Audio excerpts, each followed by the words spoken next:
And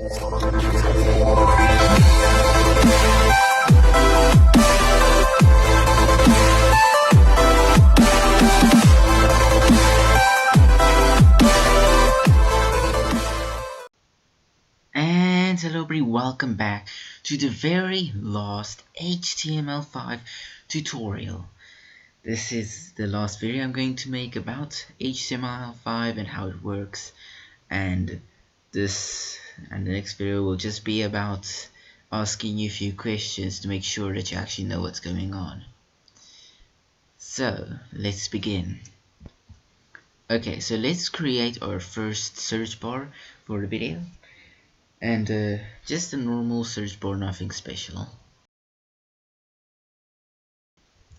So this is just a normal search box, there's nothing special about it yet. Now we're going to create a drop down list. So let me show you an example. Let's open up YouTube, since I think YouTube has a pretty darn good example of what a drop down menu is. Kind of for a drop down menu for your input box. So kind of more like a drop down list. Now when I click and start typing in there, you'll see a bunch of options coming down to see how much options there are of what you can choose to finish your sentence quickly. So this is a drop down list. We're going to be creating that. So first off, to create your list, you gotta give your input an attribute of list, so it knows where it fits in, to which list it should assign itself to.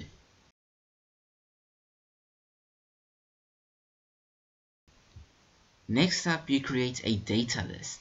This data list should have an ID, the same name as your list name in your input.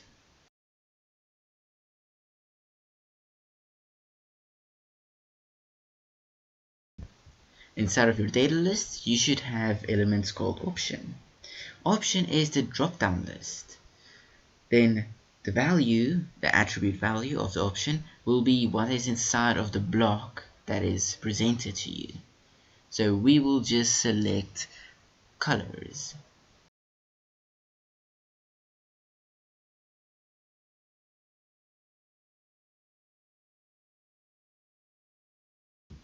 Now as you can see, there's a drop down list and you can choose whichever color you like.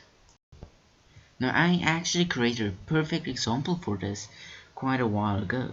So let's go into my folders and open it up.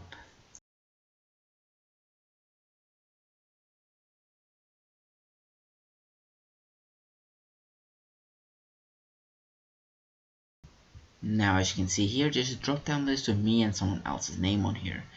And then when you click here on attribute, you can see a ton of options dropping down, and once you select one and click confirm, it will give you the result of whichever you asked for. Note, being able to do that does need some JavaScript knowledge, which we will not be going into right now. Now, as you could see with the names, it had been specifically made for a drop-down list because it was my name and someone else's name, but you couldn't actually type into it.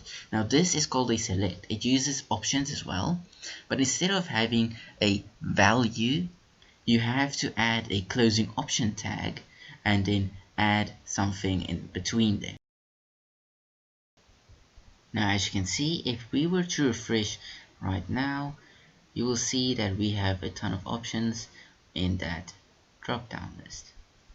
Thank you all for watching. See you all in the next video.